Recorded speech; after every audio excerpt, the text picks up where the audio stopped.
দু চারজন বসেছিল, হঠাৎ আশিস দা মনে আঙুলও দেখালো, তুমি তো চিনতে পেরেছিলে যে মেরো না এদিকটা, ওরা উঠে দাঁড়িয়েছে, আশিস দা হাত দেখানোর অপেক্ষা, পেছন থেকে ইট, সামনে থেকে ইট, দাঁড়িয়ে আছে তো দুটো গাড়ি দিয়ে আমরা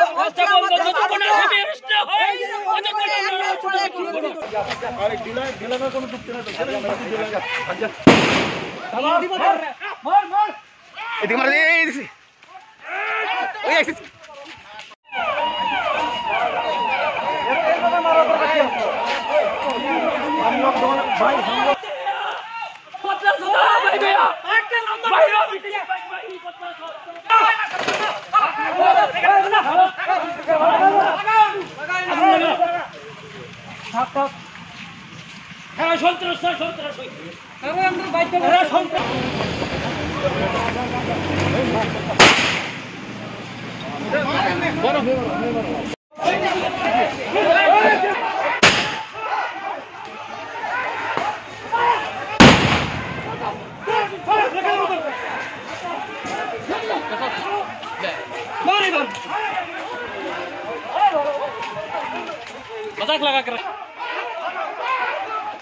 Don't forget to like, share and subscribe to East Mojo. For any queries, put them down in the comments section below and press on the bell icon for notifications.